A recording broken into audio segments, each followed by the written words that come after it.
Hello everyone. In 10th Science and Technology Part 2, in last video we are discussed here about the Darwin's theory of evolution, and in today's lecture we are going to discuss here about Lamarckism, then speciation, then human evolution, that is a journey of human. All these aspects are discussed here. You carefully observe and learn about this. Lamarckism is Jean-Baptiste Lamarck. The introduction of scientist of Lamarckism, Lamarck, the name of the Lamarck is Jean-Baptiste Lamarck. Their duration of work is 1744 to 1829. Lamarck proposed that the activities of the organism are responsible for their evolution. म्हणजे लॅमार्कच्या मते प्रत्येक सजीव त्याचे activity जे आहे म्हणजे त्याचं कार्य जे आहे तेच रिस्पॉन्सिबल असतं. त्याचं कार्य त्याला त्याच्या इव्होल्युशनला पुढच्या उत्क्रांतीला रिस्पॉन्सिबल असतं, म्हणजेच कारणीभूत ठरतं. दिस फ्रेंच नॅचरलिस्ट, हा जो फ्रेंच नॅचरलिस्ट आहे, प्रपोज दॅट ईच ॲनिमल, याने असं सांगितलं आहे की प्रत्येक प्राणी और प्लांट किंवा वनस्पती undergo some changes in its life span. प्रत्येक सजीवाच्या लाईफ स्पॅनमध्ये त्याच्या आयुष्यामध्ये त्याच्यामध्ये अनेक बदल होत असतात आणि ते बदल जे आहेत those changes are transfer to the next generation and such changes occur in next subsequent generations too. ह्या ज्या चेंजेस आहेत तेच चेंजेस त्याच्या पुढच्या जनरेशन म्हणजे तेच चेंजेस एका जनरेशनकडून नेक्स्ट जनरेशनकडे ट्रान्समिट होत असतात. म्हणजे प्रत्येक सजीव तो आपल्या ज्या ॲक्टिव्हिटी करत असतो, जे कौशल्य आत्मसात करतो, जे स्किल्स अडॅप्ट करतो, तेच स्किल्स त्याच्या पुढच्या जनरेशनमध्ये सुद्धा ट्रान्समिट होत असतात, असं लॅमार्किझम म्हणजे लॅमार्कचं म्हणणं आहे. आणि त्यानुसार प्रत्येक जनरेशन आफ्टर जनरेशन हे स्किल्स एका पिढीकडून पुढच्या पिढीकडे संक्रमित होत असतात. म्हणून आपण ह्या जीन-बॅप्टिस्ट लॅमार्कचं जी थेअरी आहे, त्यांनी प्रपोज केलेली जी थेअरी आहे त्यालाच आपण लॅमार्किझम असंही म्हणतो. Jean Baptiste Lamarck propose that morphological changes occurring in a living organism are responsible for evolution, and the reason behind those morphological changes is activities or laziness of that organism. He called the concept of as a principle of use or disuse of organs. म्हणजे लॅमार्कनी आपल्या कन्सेप्टमध्ये लॅमार्किझममध्ये सांगितलेलं आहे use और disuse of organs. खूप सुंदर concept आहे. Use म्हणजे वापर, डिसयूज म्हणजे वापर न करणे. म्हणजे लॅमार्कचं म्हणणं असं आहे each and every living organism has morphological changes in the body. Morphological म्हणजे काही बाहेरून जे बदल होतात, म्हणजे प्रत्येकाच्या शरीर प्रकृतीमध्ये जे बदल होतात तेच बदल पुढच्या जनरेशनमध्ये ट्रान्समिट होत असतात. आणि याच्यावरून त्या व्यक्तीमध्ये तो कोणकोणत्या अवयवांचा वापर करतो त्याच अवयवांमध्ये वाढ घडून येते, त्याच अवयवांमध्ये आपल्याला प्रगती दिसून येते. नाही तर ज्या अवयवांचा आपण वापरच करत नाही ते अवयव कालांतराने नष्ट होतात. म्हणजे यूज म्हणजे वापर, डिसयूज म्हणजे वापर न करणे. आपण त्याचा वापरच केला नाही काही अवयवांचा तर इव्होल्युशनमध्ये पुढच्या जनरेशनमध्ये आफ्टर जनरेशनमध्ये ते अवयव असेच हळूहळू काय होतील, डिसेबल होतील आणि त्यानंतर ते नष्ट पण होतील, असं लॅमार्कचं म्हणणं आहे. म्हणजे मग कोणत्याही अवयवांचा वापर, ज्या अवयवांचा वापर करतो तेच पुढच्या जनरेशनमध्ये ॲक्टिव्ह राहतील आणि ज्या अवयवांचा आपण वापरच करणार नाही ते अवयव कालांतराने नष्ट होतील. Further he said that neck of giraffe has become too long due to browsing on leaves of tall plants by extending their neck for several generations. याच्यासाठी त्यांनी जे एक्झाम्पल दिले ते म्हणजे जिराफाची मान. जिराफ हा प्राणी आता त्याची मान जेवढी उंच आहे, पूर्वी म्हणजे आपण पुरातन काळात बघितलं तर त्याची मान एवढी उंच नव्हती, पण उंच उंच झाडावरचा पाला खाण्यासाठी तो मानेचा वापर जास्त करू लागला आणि इव्हॉल्युशनमध्ये हळूहळू हळूहळू त्याच्या मानेची उंची वाढत गेली आणि त्यामुळे आज आपल्याला जिराफाची मान ही अतिशय उंच दिसते. हे त्या पाठीमागचं रिझन आहे. Then similarly shoulders of iron smith has become very strong due to frequent hammering movements. Wings of birds like ostrich and emu have become weak due to no use. म्हणजे ज्या अवयवांचा जे प्राणी वापरच करत नाहीत. आता उदाहरणार्थ जसं इथं दिलेलं आहे शोल्डर्स ऑफ आयर्न स्मिथ म्हणजे लोहार जो असतो की तो लोखंडाचं काम करत असतो, लोखंडावरती सतत ते घाव घालत असतो, लोखंड तापून त्याच्यावरती घाव घालत असतो, म्हणून त्याचे शोल्डर्स हे अतिशय कठीण बनलेले असतात. म्हणजेच ते स्ट्रॉंग म्हणजे अतिशय मजबूत बनलेले असतात, कारण त्या शोल्डरचा वापर जास्त करतो असं करतो म्हणून. पुढचं उदाहरण जे दिलेलं आहे wings of birds. Wings of birds म्हणजे आपण बघूया पक्ष्यांचे जे पंख आहेत त्यामध्ये ऑस्ट्रिच म्हणजे शहामृग पक्षी जो आहे आणि इमू हे दोन्ही पक्षी जे आहेत ते आपल्या पंखांचा वापर जास्त करत नाहीत, कारण हे पक्षी जास्त म्हणजेच उडत नाहीत आणि त्यामुळे हे पंखांचा वापर न केल्यामुळं त्यांचे पंख हे वीक असतात आणि म्हणून त्यांचा वापरच होत नाही.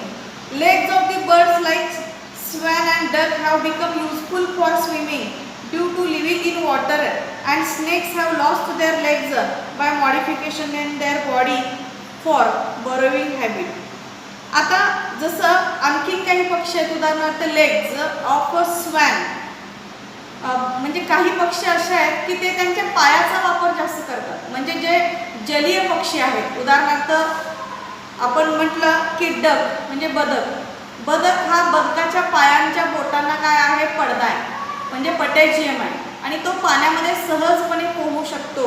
म्हणजे हा त्याला त्याच्या पायाचा वापर करून घेतला, त्यामुळं ते तिथं काय आहे ते त्याचे पाय म्हणजे तिथं त्याला युजफुल आहे.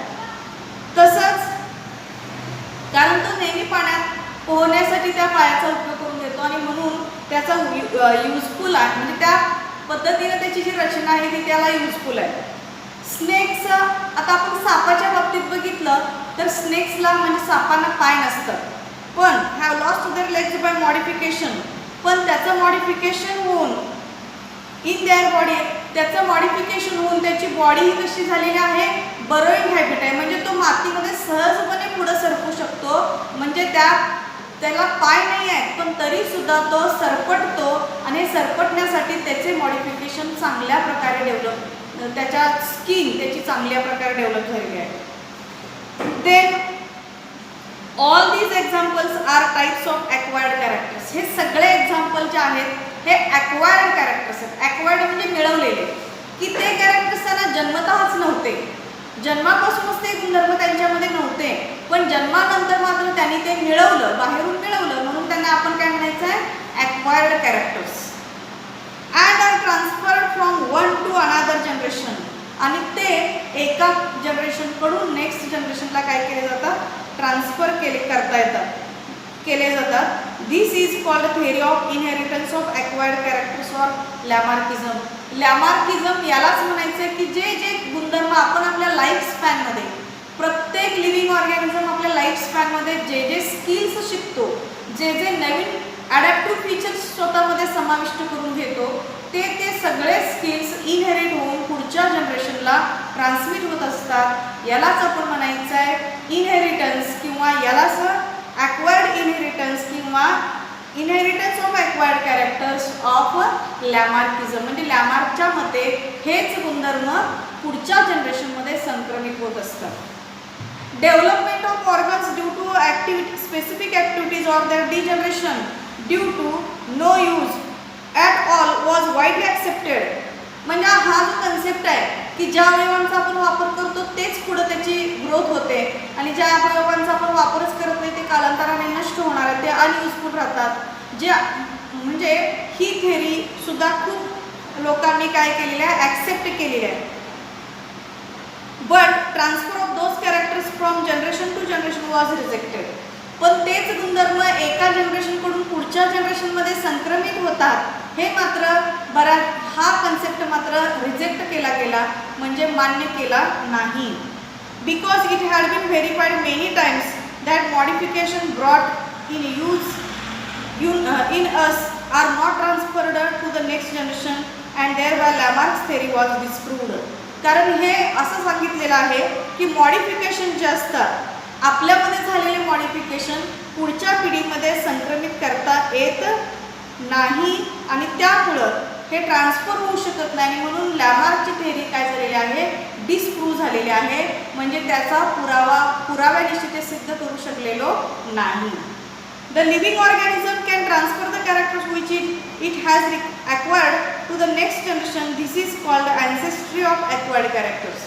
म्हणजे जे लिव्हिंग ऑर्गॅनिझम त्यांच्या लाईफ स्पॅनमध्ये जे ॲक्वायर्ड कॅरेक्टर्स असतात ते पुढच्या जनरेशनमध्ये ट्रान्समिट केले जातात. यालाच ॲन्सेस्ट्री ऑफ ॲक्वायर्ड कॅरेक्टर्स म्हणजे ॲक्वायर्ड कॅरेक्टर्स बाहेरून मिळवलेल्या गुणधर्माची ॲन्सेस्ट्री म्हणजे वंशावळ अशी म्हटली जाते, की जे गुणधर्म मुळात नव्हते पण नंतर आपल्या लाईफ स्पॅनमध्ये आपण ते स्किल शिकलेले असतील तर ते स्किल्स त्याची ॲन्सेस्ट्री त्याची वंशावळ ही बाहेरून मिळवलेल्या गुणधर्माची वंशावळ ही वेगळी तयार होते. आता यानंतर पुढचा पॉईंट आहे speciation.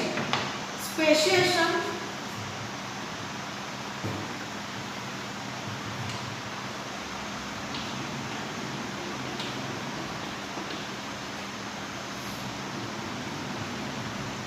Speciation means formation of new species of plants and animals is the effect of evolution.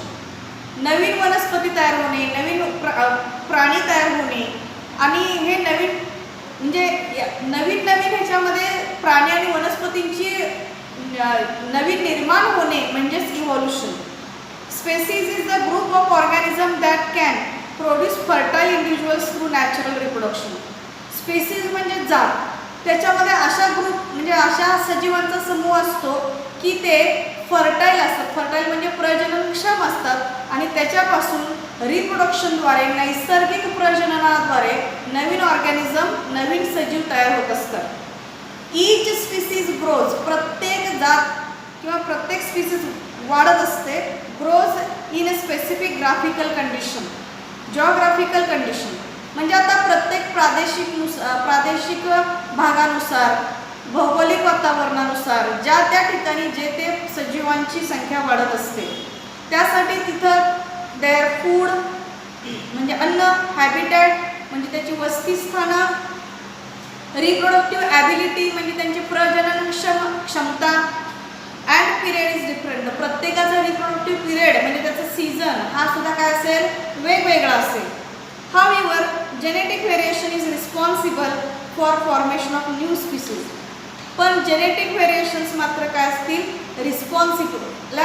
त्याच्यामध्ये नवीन काहीतरी निर्माण होण्यासाठी आपल्याला माहीतच आहे की जेनेटिक व्हेरिएशन्स तयार होत असतात आणि त्या जेनेटिक व्हेरिएशन्समुळं नवीन स्पीसीज तयार होतात आणि त्याच्यामध्ये अर्लियर वन म्हणजे पूर्वीच्या घटकांमध्ये पूर्वीच्या पॅरेंट्समध्ये थोडेसे जरी जनुकीय बदल झाले, जेनेटिक व्हेरिएशन्स आले तर त्याचा परिणाम त्यांच्या ऑफस्प्रिंगमध्ये दिसून येतो आणि त्या ऑफस्प्रिंगमध्ये व्हेरिएशन्स आलेले दिसतात. Besides geographical and reproductive changes are also responsible.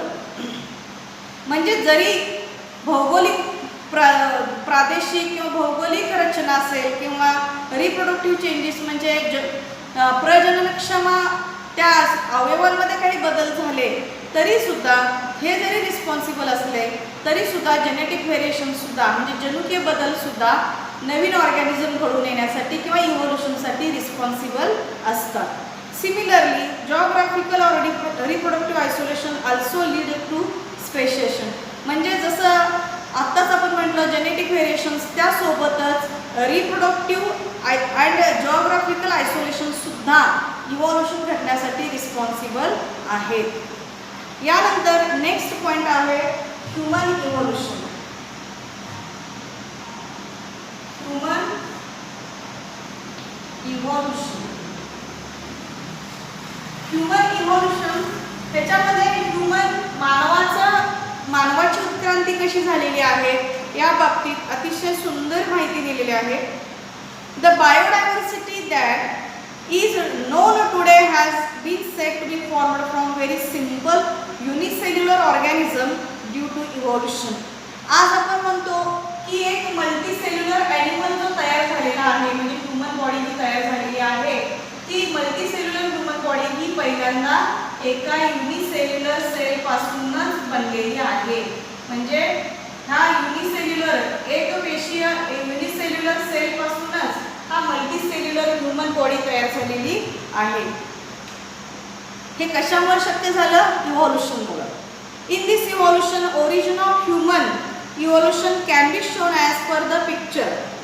आता याच्यासाठी आपण पेज नंबर 9 वरती फिगर नंबर 1.12 जी आहे जर्नी ऑफ ह्युमन म्हणजे मानवाचा प्रवास.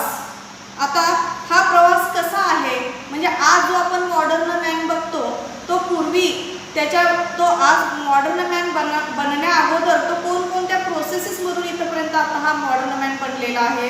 ह्या सगळ्या स्टेप्स ज्या आहेत त्या स्टेजेस ऑफ ह्युमन इव्हॉल्युशनमध्ये येणार आहेत. त्यामध्ये फिगर 1.12 जी आहे ती आपण केअरफुली ऑब्झर्व करायचे. लास्ट डायनोसॉर्स डिसअपिअर्ड म्हणजे जेव्हा डायनोसॉर्स पृथ्वीवरनं डिसअपिअर झाले, नष्ट झाले, approximately 7 crore years ago 7 crore वर्षापूर्वी. At that time monkeys like animals are said to be evolved from some ancestor. त्यावेळेला असं म्हटलं जातं की मंकीसारखे प्राणी, माकडासारखे काही प्राणी पृथ्वीवरती इव्हॉल्व झाले आणि तेही म्हणजे त्याच्या पूर्वजांपासून म्हणजे त्यांच्या अँसेस्टरपासून मंकीसारखे माकडासारखे काही प्राणी ते तयार झाले. Who were more or less similar to modern lemurs. असं म्हटलं जातं की आत्ता ते लेमूर्स सारखे दिसत होते. म्हणजे त्यावेळेला आत्ताचा जो मॉडर्न मॅन आहे ते आत्ताचे जे मॉडर्न लेमूर्स आहेत त्या लेमूर्स सारखे ते प्राणी पूर्वीचे अँसेस्टर्स दिसत होते. Tail of these monkey like animals of Africa is said to be disappeared about 4 crore years ago. असे ते मंकी लाईक ॲनिमल्स जे होते त्यांची शेपटी जवळजवळ 4 करोड वर्षापूर्वीच नष्ट झालेली आहे. आणि हे आफ्रिकेमध्ये असे प्राणी दिसून आले की त्यांची शेपटी नष्ट झालेली आहे. They developed due to enlargement in brain. Their hands were also improved. आता त्यानंतर ह्या प्राण्यांच्यामध्ये ब्रेनमध्ये डेव्हलपमेंट दिसून आली म्हणजे त्यांचा मेंदू मात्र खूप मोठ्या प्रमाणात विकसित झाला. And brain will developed as well as there hands. आणि त्यांचे हातसुद्धा म्हणजे त्याचे 4 arms काय झाले? डेव्हलप झाले. Were improved and thus ape like animals were evolved. आणि त्यांच्यापासून ते लेमूरपासून हळूहळू एपसारखे प्राणी तयार झाले. Meanwhile, these ape-like animals reached the South and North-East Asia. त्यानंतर ह्या एप-लाईक ॲनिमल्स जे आहेत ते जवळजवळ south and north east Asia म्हणजे आशिया खंडामध्ये पूर्णपणे दक्षिण आणि उत्तर आशियामध्ये हे काय झाले, हे सगळे प्राणी या भागामध्ये काय झाले खूप मोठ्या प्रमाणात जाऊन पोहोचले म्हणजे तिथं त्यांचं अस्तित्व दिसून येऊ लागलं. And finally evolved into gibbon. आणि शेवटी त्यांच्यापासून गिबन्स तयार झाले. गिबन्स त्यानंतर ओरांगुटान आणि त्यानंतर गिबन आणि ओरांगुटान यांचं इव्हॉल्युशन झालं. म्हणजे हे प्राणी आपल्याला आढळून आले. Remaining ape like animals stayed in Africa. त्यातले काही प्राणी आफ्रिकेमध्येच काय होऊ लागले, राहू लागले. फ्रॉम देम आणि त्यांच्यापासून गोरिला आणि चिंपांजी इव्हॉल्व झाले. म्हणजे आत्ता जे आपण बघतो ते गोरिला आणि चिंपांजी या आफ्रिकेमधल्या एप लाईक ॲनिमल्सपासून इव्हॉल्व झाले. आणि याला सुद्धा जवळजवळ आत्ता 2.5 करोड वर्ष झाली. Evolution of some of the 2 crore years old species of apes seem to be occurred in a different way. आणि त्यामुळे आत्ता जवळजवळ 2 करोड वर्षापूर्वी काही एप्स जे आहेत त्या एप्सचं इव्हॉल्युशन हे वेगळ्या पद्धतीने झालेलं आहे. They had to use their hands more for eating food. ते त्यावेळेला त्यांचा हाताचा वापर अन्न खाण्यासाठी वापर करत होते. अँड अदर वर्क आणि इतर कामासाठी म्हणजे अन्न पकडणे, त्यानंतर त्या अन्न शिजवण्यासाठी म्हणजे त्यामध्ये अग्नीचा वापर झाला, त्यानंतर शिकार करणे, त्या गोष्टींसाठी ते आपल्या हाताचा वापर करू लागले, हत्यारांचा वापर करू लागले. Those apes started to live on land as the forest started to decline due to dry environment.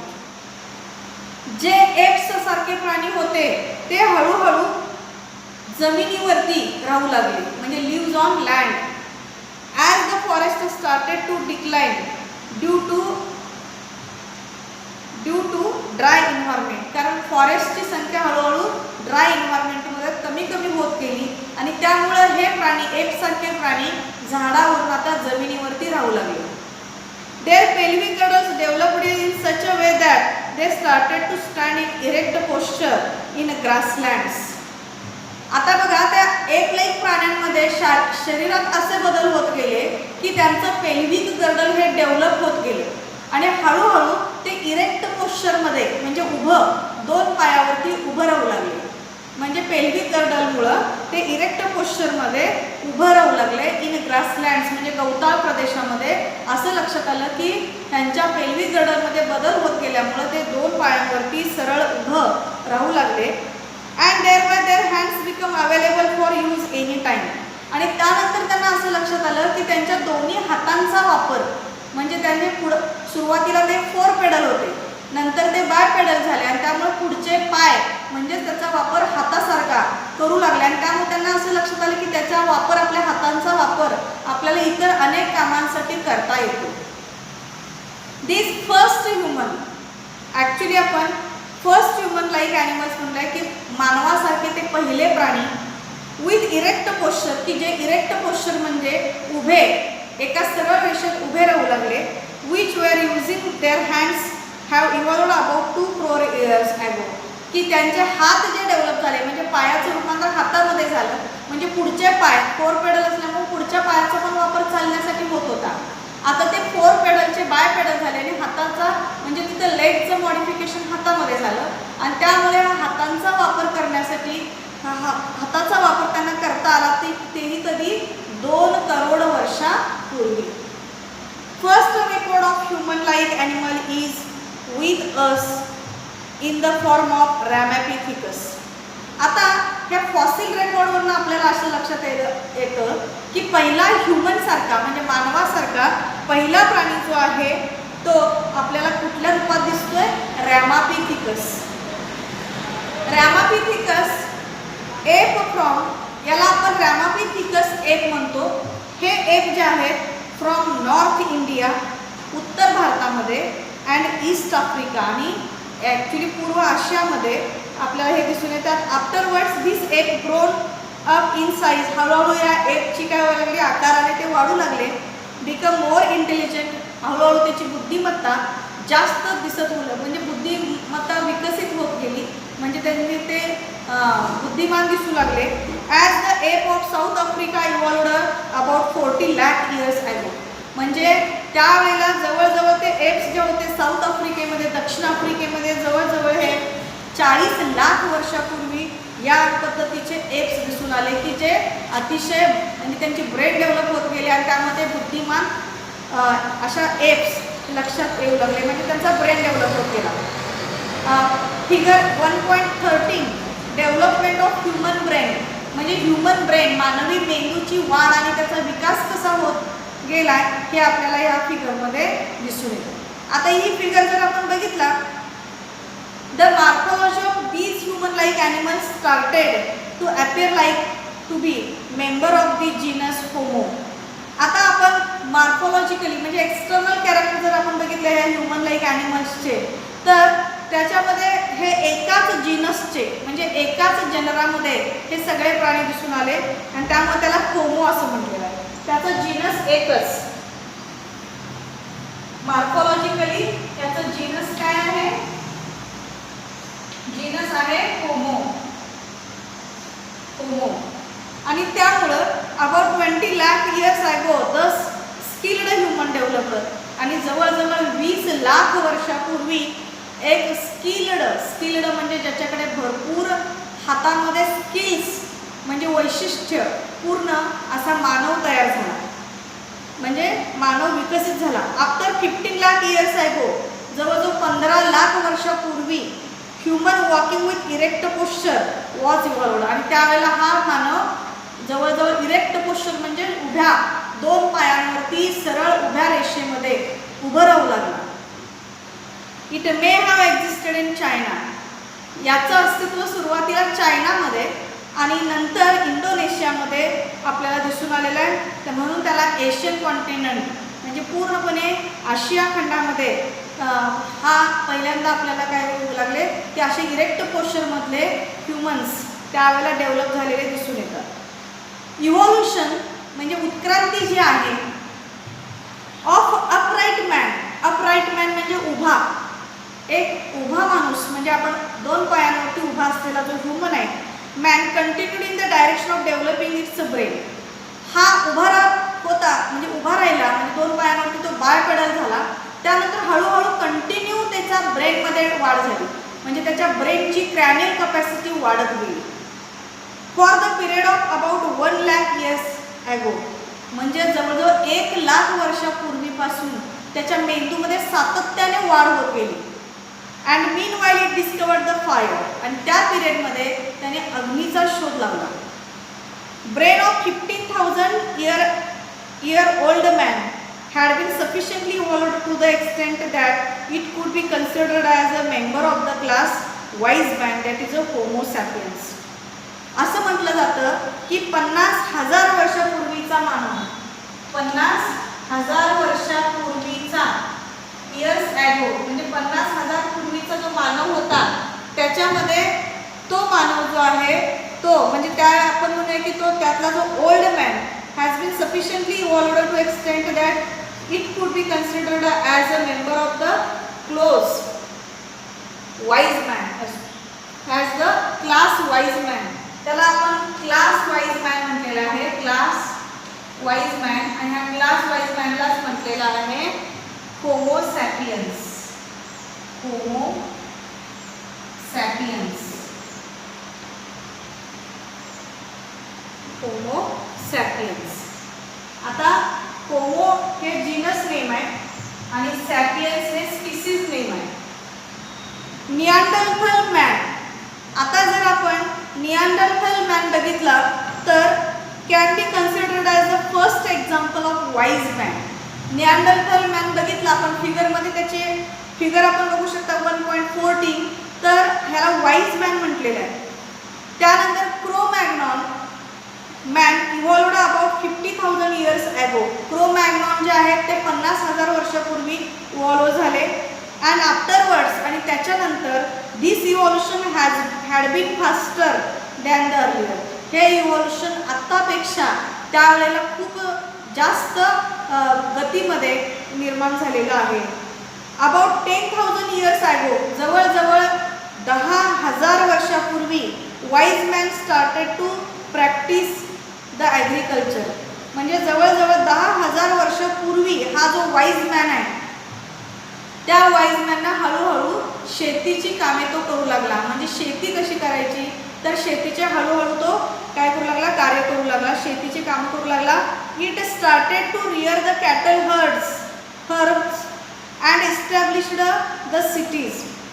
त्यानंतर हळूहळू त्यांनी कॅटल हर्डचा म्हणजे ॲक्च्युली जनावरांचा वापर म्हणजे शेतीसाठी. त्यानंतर इस्टॅब्लिशमेंट ऑफ सिटीज म्हणजे हळूहळू शहरांचं सुद्धा एस्टॅब्लिशमेंट शहरीकरणाची सुद्धा प्रोसेस इथूनच स्टार्ट झाली. कल्चरल डेव्हलपमेंट टूक प्लेस. हळूहळू सांस्कृतिक विकास होऊ लागला. Art of writing was invented. त्यानंतर कलेचा विकास होत गेला. त्यानंतर लिहिण्याचं म्हणजे लिखाण जे आहे ती कला विकसित होऊ लागली. जवळजवळ 5000 वर्षापूर्वीपासून हे लिहिण्याचं कार्य सुरू झालं. Thus the history had been started, आणि त्यामुळे आपण त्याला हिस्ट्री म्हणतो की आपला इतिहास जो आहे तो त्याची सुरुवात झालेली आहे. Modern sciences emerged about 400 years ago. आत्ताचा आपण जे मॉडर्न सायन्स म्हणतो की जे 400 वर्षापूर्वीपासून निर्माण झालेलं आहे. And industrial society was established about 200 years ago. आणि त्यानंतर औद्योगिकरण खूप मोठ्या प्रमाणात 200 वर्षापूर्वीपासून हळूहळू खूप मोठ्या प्रमाणात इव्हॉल्व होत गेलं. And now we have reached at this stage and still we are searching the details of roots of human ॲन्सेस्ट्री.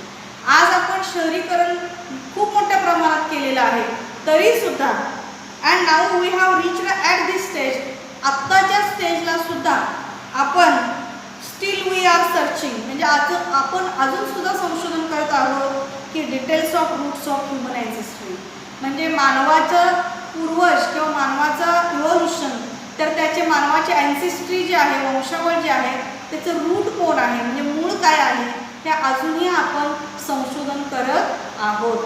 आणि त्यावरून म्हणजे इथं ही जी माहिती आहे आपण जी घेतलेली आहे निअँडरथल मॅन, क्रो-मॅग्नॉन, हे सगळं आपण फॉसिल रेकॉर्डवरनं स्टडी करतोय आणि त्यावरून आपण हे इथंपर्यंतची थेअरी आपण ही इव्हॉल्युशन ऑफ ह्युमन ही थेअरी आपण शिकलेलो आहोत. यानंतर आज आपला इथं हा टॉपिक संपलेला आहे. आपण नेक्स्ट व्हिडिओमध्ये पुढचा आपण 3 नंबरचा टॉपिक पाहणार आहोत.